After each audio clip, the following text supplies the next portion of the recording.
먼저 1절을 읽겠습니다. 여호와의 말씀이 두 번째로 요나에게 임하니라. 이르시되 일어나 저 큰 성읍 니느웨로 가서 내가 내게 명한 말을 그들에게 선포하라 하신지라. 요나가 여호와의 말씀대로 일어나서 니느웨로 가니라. 니느웨는 사흘 동안 걸을 만큼 하나님 앞에 큰 성읍이더라. 요나가 큰 성읍에서 들어서 하루 동안 다니며 외쳐 이르되 40일이 지나면 니느웨가 무너지리라 하였더니, 다 같이 읽겠습니다. 니느웨 사람들이 하나님을 믿고 금식을 선포하고 높고 낮은 자를 막론하고 굵은 베옷을 입은지라. 아멘. 이 말씀 가지고 나는 정말 변했을까? 요나는 정말 변했을까라는 제목으로 말씀을 나누도록 하겠습니다. 여러분, 이제 요나가 이제 막바지에 이르게 되었습니다. 오늘을 제외하면 2번 설교하면 요나서가 마치게 됩니다. 여러분, 요나서를 지금 살펴보고 계신데 어떠세요? 추우시니까, 그쵸? 네. 여러분, 이 요나서 가운데 정말 나를 먼저 발견할 수 있는 시간이 되었으면 좋겠습니다. 요나서 3장을 오늘부터 살펴볼 텐데, 오늘 본문 말씀은 참 재미있게 시작합니다. 성경 말씀 한번 보실까요? 여호와의 말씀이 두 번째로 요나에게 임했다라고 말씀합니다. 하나님의 말씀이 요나에게 두 번째로 임했다는 의미는 여러 가지 의미가 있을 수 있겠지만, 제가 여러분들과 나누고 싶은 한 가지 의미가 뭐냐면, 하나님께서 요나에게 두 번째 기회를 주셨다는 겁니다. 뭐라고요? 네, 두 번째 기회를 주셨다는 거예요. 우리가 지난 시간까지 요나서 2장을 살펴보았는데, 지금까지 살펴본 요나의 모습은 한마디로 말하면 무엇입니까, 여러분? 여러분 생각할 땐 뭐예요? 제가 볼 땐 불성실, 순종하지 않은, 반항하는 모습만 보여주고 있다라는 겁니다. 요나서 1장에서 하나님께서 요나에게 너는 일어나 저 큰 성읍 니느웨로 가서 외치라고 했습니다. 그러면 요나에게 필요한 것이 뭐라 그랬죠? 일어나 가서 외치면 된다. 이 세 가지 동사가 필요한데, 요나는 어떻게 했다고요? 일어나긴 일어났지만 하나님의 얼굴을 피하면서 다시스로 도망간 것이 문제였다는 것이죠. 그럼에도 불구하고 하나님은 오늘 말씀에서 요나에게 두 번째 말씀을 주셨는데, 여기서 중요한 사실은 요나가 드디어 그러나에서 그러므로 변경되었다는 사실입니다. 자, 다시 한번 1절 말씀, 3절 말씀 보실까요? 3절 앞부분에 보시면 스크린에 나오는 대로 요나가 어떻게 됐다 그러죠? 여호와의 말씀대로입니다. 여호와의 말씀대로 일어나 니느웨로 가게 되었다는 것이죠. 요나는 이미 요나서 1장과 2장을 통해 요나는 한 가지 사실을 깨달았습니다. 하나님 앞에서 내가 도망칠 수 없다는 사실을 뼈저리게 느끼게 되었다는 것이죠. 이 사실을 느낀 이후에 요나는 그러나 인생이 아니라 그러므로의 인생을 시작하게 되었다는 겁니다. 요나도 대단하지만 우리가 잊지 말아야 될 분이 하나님이시죠. 인간적으로 보면 하나님은 지칠 대로 지쳐있는 상태일 수도 있습니다. 속이 터질 대로 터진 상태일 수도 있었다는 겁니다. 그러나 하나님의 그 크신 사랑으로 인하여 요나에게 다시 한번 사명을 주셨다는 거죠. 저는 이 말씀을 보면서 베드로가 생각이 났습니다. 여러분, 베드로는 어떤 사람이었습니까? 예수님의 수제자였습니다. 어떤 사람은 행동대장이었다라고 표현하는 사람도 있을 만큼, 그만큼 이 베드로는 예수님을 사랑했던 제자 중에 한 사람이었다는 것이죠. 하루는 베드로가 예수님에게 다른 사람은 주를 버릴지라도 나는 주님을 버리지 않겠습니다라고 했을 때, 우리는 그 베드로의 결과를 잘 알고 있습니다. 요한복음 21장에서 예수님이 베드로에게 나타나셨을 때, 저와 여러분들이라면 배신한 베드로에게 뭐라고 말을 할까요? 저는 한마디 할 것 같습니다. 기분 좋냐? 저는 이 말을 할까요? 기분 좋냐 이놈아? 그렇게 배신하니까 좋냐? 이 말을 할 것 같은데, 예수님은 뭐라 그러시죠? 네가 나를 사랑하느냐? 3번 질문하시면서 베드로에게 다시 한번 예수님의 사명, 하나님의 사명을 주셨다는 거예요. 제가 하고 싶은 얘기가 뭐냐면 예수님은 베드로의 과거를 묻지 않으셨다는 겁니다. 오늘 본문 말씀을 보세요. 오늘 본문에서도 하나님은 요나의 과거를 묻지 않으셨다는 겁니다. 예수님이 베드로에게 내 양을 먹이라는 사명을 주셨던 것처럼 요나에게도 무슨 사명을 주십니까? 다시 한 번 더 니느웨로 가서 하나님의 말씀을 전하라는 사명을 주셨다는 거죠. 이것은 베드로의 잘남도 아니고 요나의 잘남도 아니고 오로지 하나님의 크신 은혜로 주어졌다라는 겁니다. 하나님은 요나에게 충분히 꾸지람을 할 수 있었지 않습니까? 너도 좋냐? 이런 말을 할 수 있었음에도 불구하고 마치 아무 일도 없었던 것처럼, 물론 두 번째 요나의 말씀이 임했다고 하지만 마치 처음 말씀하시는 것처럼 요나에게 니느웨로 가서 하나님의 말씀을 전하라고 하시는 것이죠. 우리는 여기서 알 수 있는 하나님의 마음이 있는데 그게 뭐냐? 그 하나님의 마음이 뭐냐면 요나를 포기하지 않으셨다는 겁니다. 이게 하나님의 진심이었다는 거죠. 여러분, 만약에 오늘 본문 말씀대로 여호와의 말씀이 요나에게 두 번째로 임했지만 요나가 다시 한 번 더 다시스로 도망갔을 때 요나 3장은 어떻게 기록되었을까요? 여러분, 똑같은 일이 또 벌어진 거예요. 1장의 일이 또 벌어졌어요. 3장에서 또 어떻게 됐을까요? 네, 똑같이 다시스로 도망간다 할지라도 하나님은 큰 광풍을 일으키시고 큰 물고기를 예비하사 요나에게 뭐 했을까요? 다시 한번 똑같이 세 번째 말씀, 네 번째 말씀, 다섯 번째 말씀을 주시면서 하나님은 요나를 통해 분명히 하나님의 사명을 깨닫게 해 주셨다는 겁니다. 하나님은 요나에게 원하시는 것이 요나의 이해가 아니라 요나의 순종을 원했다는 것이죠. 여러분 꼭 기억하십시오. 하나님은 요나에게 이해를 원하는 것이 아니라 요나에게 순종을 요구했다는 겁니다. 자, 여기서 이해라는 단어를 한번 생각해 볼게요. 여러분, 이해라는 이 단어는 언제 사용합니까? 자신이 납득될 때 사용하는 감정입니다. 그렇죠? 자신이 납득되지 않으면 어떻게 합니까? 오해하고 분노하기 쉽다는 거죠. 요나의 감정으로는 절대로 니느웨로 가서는 안 되는 겁니다. 자기 나라 이스라엘을 괴롭혔던 나라에 가서 복음을 전한다는 것이 요나의 감정으로는 절대 이해할 수 없는 일이었다는 거죠. 한마디로 말하면 요나는 하나님의 말씀에 납득할 수 없었다는 겁니다. 그러나 우리가 절대로 잊지 말아야 될 사실이 뭐냐면 믿음은 이해하는 것이 아니라 이해되지 않아도 순종하는 것이 믿음임을 기억하셔야 된다는 겁니다. 여러분, 믿음은 이해하는 게 아닙니다. 하나님이 말씀하셨다면 그 말씀이 설령 우리 입장에서 이해되지 않더라도 납득이 되지 않더라도 하나님이 말씀하셨기 때문에 그 말씀대로 순종하며 따라가는 것이 하나님이 요구하시는 믿음임을 기억하시기 바랍니다. 자, 이 믿음을 한번 생각해 보겠습니다. 사무엘상 14장 말씀에 보면 사무엘이 나옵니다. 우리가 알고 있는 사울, 사무엘상 14장까지 나오는 사울의 모습은 그럭저럭 괜찮은 모습입니다. 그게 무슨 말이냐면 전쟁에서 늘 승리하는 모습을 보여주었다는 것이죠. 이런 상황에서 사무엘이 사울에게 찾아옵니다. 그래서 이런 말씀을 합니다. 사무엘상 15장 1절 제가 읽어드릴게요.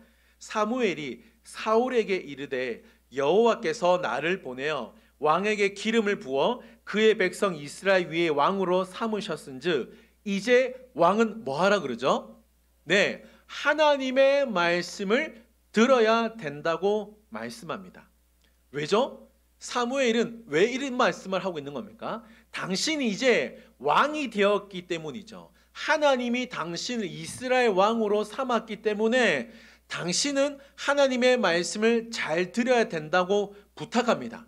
자, 그러면서 사무엘은 이제 잠시 뒤에 아말렉과 전쟁을 하게 될 텐데 아주 중요한 부탁을 합니다. 사무엘상 15장 3절 말씀인데 이 3절 말씀 보세요. 뭐라고 하냐면 지금 가서 아말렉을 쳐서 그들의 모든 소유를 남기지 말고 진멸하되 남녀 소아 정먹는 아이 우양과 낙타 나귀를 죽이라 하셨나이다 하니 하나님께서 사무엘을 통해 사울에게 이제 아말렉과 전쟁을 할 때에 뭐라 그러시는 거예요? 아무것도 남기지 말고 모든 것을 다 진멸하라. 두 번째 줄이 나오죠.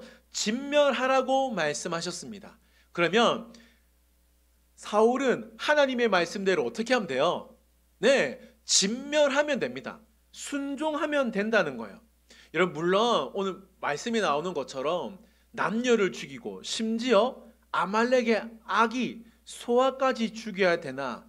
물론 잔인해 보일 수도 있습니다.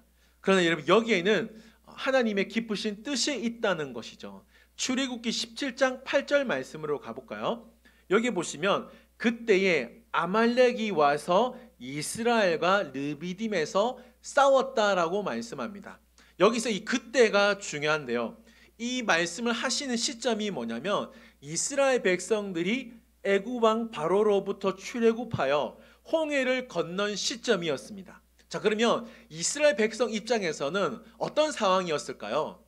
뒤에서는 바로 왕이 쫓아왔고 애굽 군대가 쫓아오고 홍해를 건넜으니 지칠 대로 지쳐 있는 피로감이 극도로 있었던 시점이었습니다. 이 출애굽 직후에 어떤 일이 벌어집니까? 아말렉과 이스라엘 백성들이 싸우게 되었다는 것이죠. 이미 지칠 대로 지친 이스라엘 백성들은 아말렉과의 족속에서 승리하지 못하게 됩니다.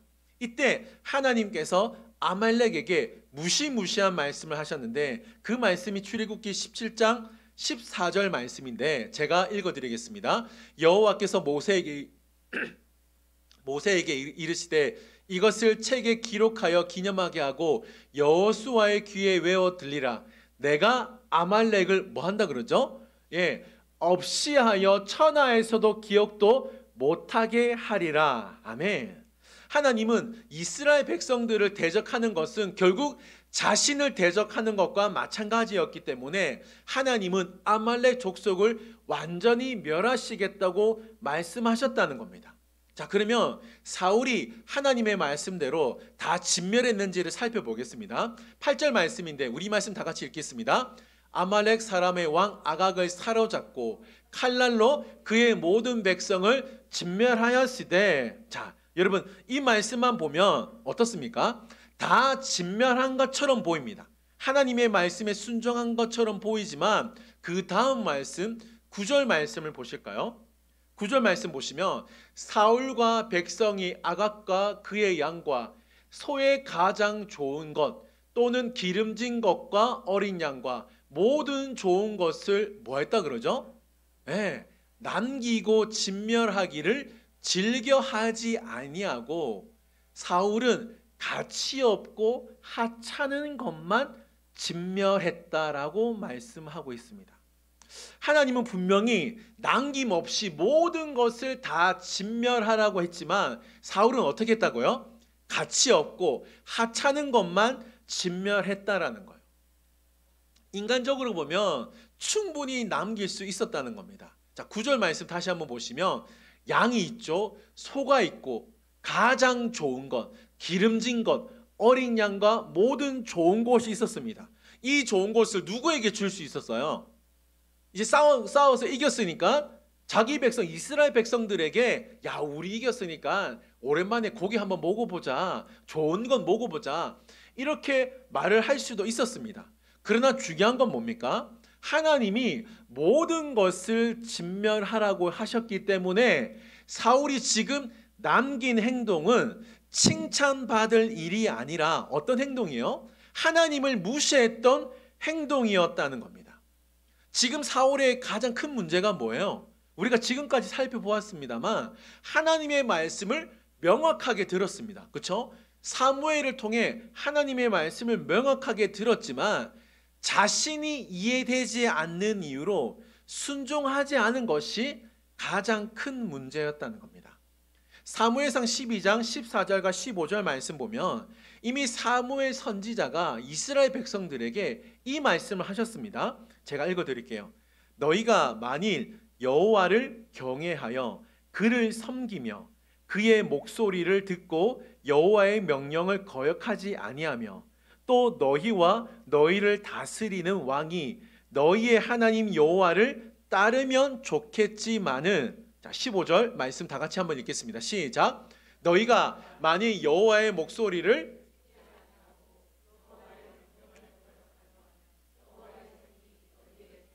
치신 것 같이 너희를 치실 것이라. 아멘.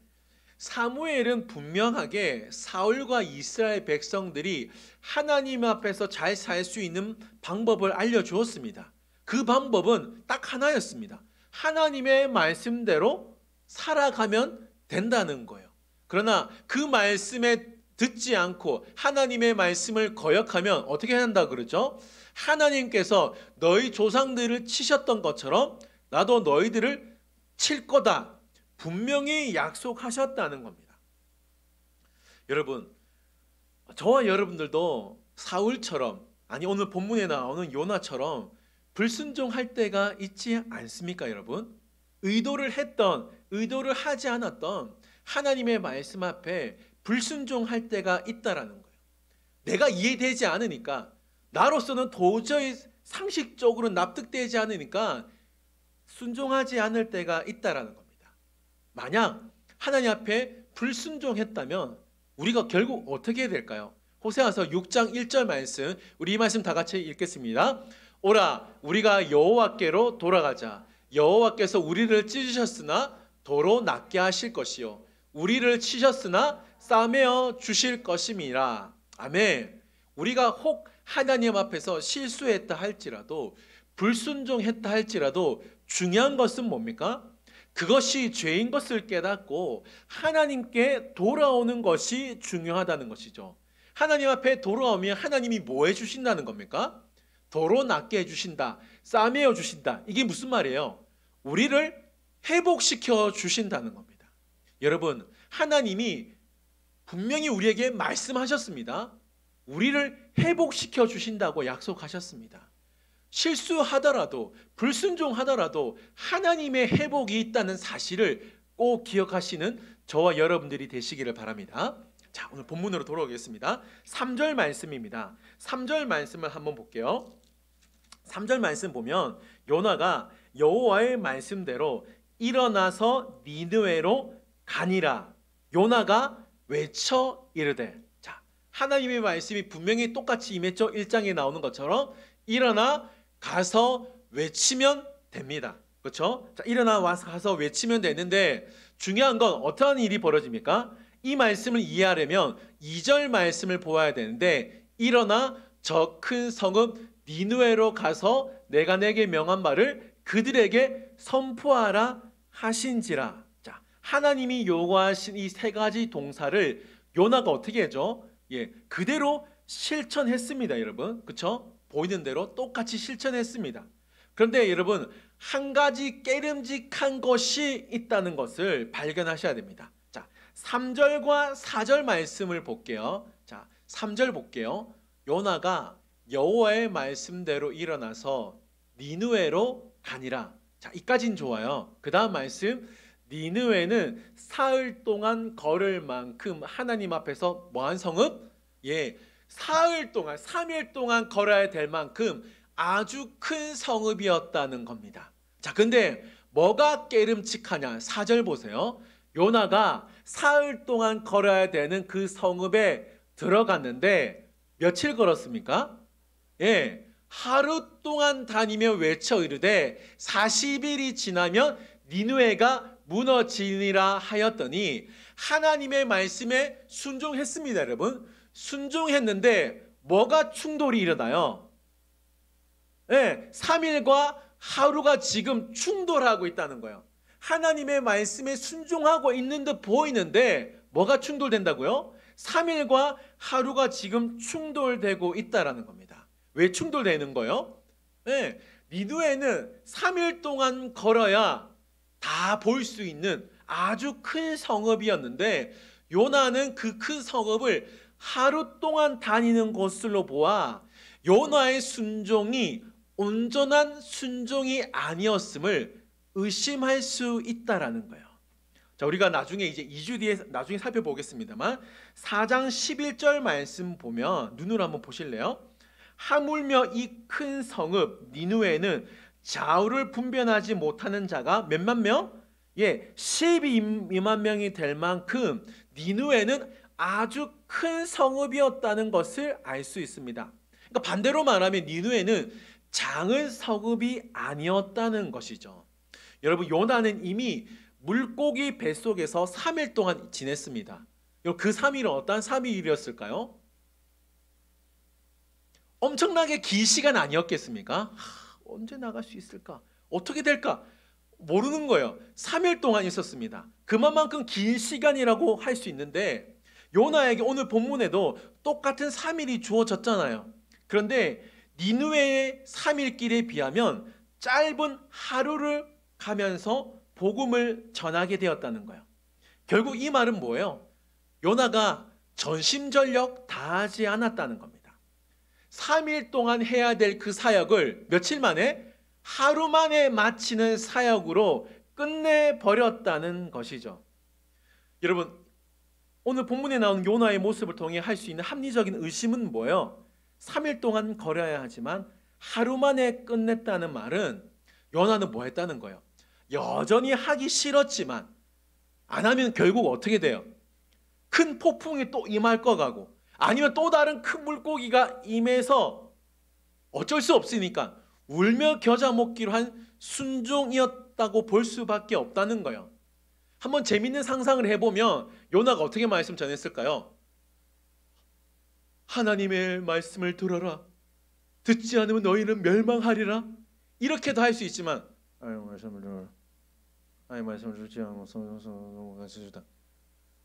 여러분, 어쩌면 건성건성 하나님의 말씀을 전했을지도 모른다는 겁니다. 생각해 보세요. 하나님의 말씀이 두 번째 임했습니다. 두 번째 임했다는 의미가 뭐라 그랬죠? 하나님이 요나에게 두 번째 기회를 주셨다는 거예요. 여러분, 3일 동안 뱃속에 있어 보던 사람 손 들어 보세요. 물고기 3일 동안 먹은 적은 있지만, 그렇죠? 물고기 뱃속에 있은 적은 없잖아요. 요나는 큰 폭풍을 임하는 경험도 하고 그 누구도 경험하지 못했던 물고기 뱃속에서 3일 동안 있었던 사람입니다. 요나는 진짜 신비한 체험을 한 선지자였다는 거예요. 이쯤 되면 요나는 어떻게 됩니까? 변하는 게 정상이에요. 그러나 인생에서 그런 무로의 인생을 살면서 진짜 하나님의 말씀을 과감 없이 전해야 된다는 것이죠. 니느웨를 3일이 아니라 30일 동안 하나님의 말씀을 전해도 부족함이 없을 만큼 요나는 열심을 다해 하나님의 말씀을 전해야 합니다. 그러나 요나에게 있었던 문제가 뭐라고요? 변하지 않았다는 겁니다. 놀라운 체험을 하고 신비한 체험을 하고 하나님의 말씀이 두 번째로 요나에게 임했음에도 불구하고 요나는 변하지 않은 것이 문제였다는 거죠. 여러분, 왜 요나가 변하는 것이 어려웠을까요? 왜 우리는 하나님 앞에서 변하는 것이 어려웠을까요? 요나가 변하기 어려웠던 이유가 뭐냐면 자기 생각이 항상 기준이 되었기 때문입니다. 뭐라고요? 네, 자기 생각이 항상 기준이 되었다는 거예요. 그래서 우리에게 보여준 모습이라곤 선지자 요나의 모습이 아니라 고집불통의 요나의 모습만 보여주고 있었다는 겁니다. 요나가 자기 생각을 버리지 못하니까 결국 어떻게 합니까? 자신의 정답을 내려놓지 못하고 그 정답을 내려놓지 못하니까 자기 마음대로 3일 동안 가야 될 그 성읍을 3일 동안 해야 될 그 사역을 하루 만에 마치고 있었다는 거죠. 만약 요나가 자기 생각을 하나님 앞에 내려놓았다면 자신의 감정을 내려놓았다면 하나님의 뜻을 따랐겠죠. 그러면 그 사역에 더 깊은 아름다운 열매를 맺을 수 있었다는 겁니다. 자, 그러면 이제 요나 우리를 살펴보아야 되겠죠. 우리는 예수님을 믿고 있다 하지만, 그렇죠, 우리 예수님을 믿고 있습니다. 그러나 우리의 문제도 뭐예요? 여전히 버리지 못한 요나 스타일이 있다는 겁니다. 내 생각을 버리지 못하고 내 고집을 버리지 못하는 나만의 나의 스타일이 있다라는 거죠. 여러분, 우리의 신앙의 연수를 한번 생각해 보세요. 물론 이 자리에 오랜만에 오시는 분도 있고 새 가족도 있을 수 있습니다. 그러나 우리의 신앙의 연수를 한번 생각해 보면 짧게는 5년, 10년, 20년, 30년 더 하신 분도 이 자리에 앉아 계실 분이 계실 거라 생각합니다. 그런데 여러분, 어떻습니까? 정말 하나님이 원하시는 모습대로 변하고 있습니까? 어떠세요, 여러분?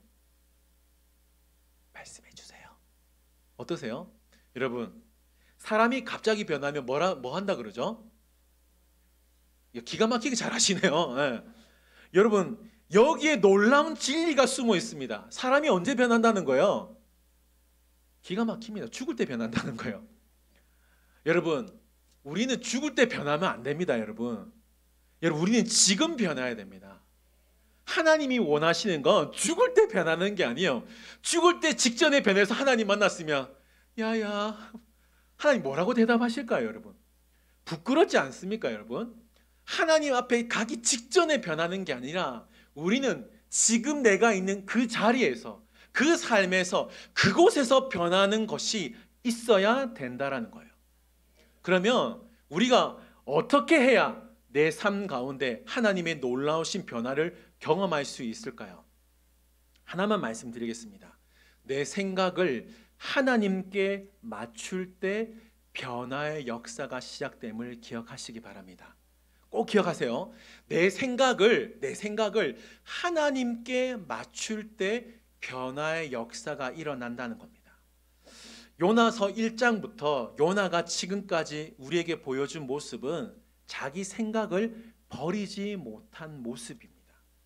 자기 생각으로 하나님의 뜻을 보니, 자기 생각으로 하나님의 말씀을 보니 요나에게 참다운 변화가 일어나지 않은 것이죠. 자, 여러분, 제가 지금 여러분에게 중요한 질문을 하겠습니다. 한번 대답해 보세요. 죄인인 나의 생각이 옳을까요? 선하신 하나님의 생각이 옳을까요? 죄인인 하나님의 뜻대로, 죄인인 나의 뜻대로 그렇게 살아가는 게 좋을까요? 아니면 공의로우신 하나님의 뜻대로 되는 게 좋을까요, 여러분? 이미 답은 나왔습니다. 내 생각으로는 홍해 건너가는 게 불가능하죠. 내 생각으로는 물이 포도주 되는 게 일어날 수 없는 일입니다. 내 생각으로 보리떡 5개와 물고기 2마리로 남자 5,000명을 먹인다는 건 신화처럼 보이는 사건일 수밖에 없다라는 거예요. 그렇죠? 우리 생각으로는 이 사건들이 일어날 수 없습니다. 오병이어 사건, 물이 포도주 되는 사건, 홍해를 건너가는 것이 기적처럼 보인다는 거예요. 우리의 이해를 넘어서는 기적처럼 보인다는 거예요. 그러나 여러분, 바로 이 점이 중요합니다. 뭐가 중요하냐면 우리가 믿고 있는 하나님은 우리 이해를 벗어나서 일하시는 하나님이심을 믿어야 된다라는 것입니다. 그러므로 내 생각을 하나님께 맞출 때 우리 삶 가운데 놀라운 변화가 일어난다는 거예요. 내가 변하고 내 삶이 변할 수 있다라는 것입니다. 어떨 때요? 내 생각을 하나님께 맞출 때 놀라운 변화가 일어난다는 겁니다. 혹시 하나님께서 여러분들에게 일어나 가서 외치라고 하고 있는데 그 말씀을 듣지 못하고 있습니까? 니느웨를 3일 동안 외쳐서 가야 될 사역임에도 불구하고 내 생각에 사로잡혀 내 생각대로 하루처럼 끝내는 하나님의 말씀이 없느냐는 거예요. 하나님은 우리에게 분명히 이렇게 말씀하셨는데, 저렇게 말씀하셨는데 내 생각으로 이 정도면 됐다, 합리적 계산으로 하여 그냥 말씀을 끝내고 있지는 않습니까, 여러분? 여러분, 말씀은 내 생각대로 믿는 것이 아니라, 나의 합리적인 계산으로 하나님을 믿는 것이 아니라 말씀을 말씀대로 믿으면 된다는 것입니다. 내가 원하는 하나님을 믿지 말고 하나님이 대신 하나님을 믿어야 우리 삶 가운데 놀라운 변화가 일어난다라는 것입니다. 내 생각을 하나님께 맞출 때 우리 삶 가운데도 홍해의 기적, 물이 포도주로 변하는 기적, 오병이의 기적이 일어날 수 있다라는 것입니다. 사랑하는 성도 여러분, 꼭 기억하십시오. 내 생각을 하나님께 맞출 때 내 삶 가운데 놀라운 변화가 시작된다는 것을 꼭 기억하시기 바랍니다. 이 시간 여러분, 우리의 모든 생각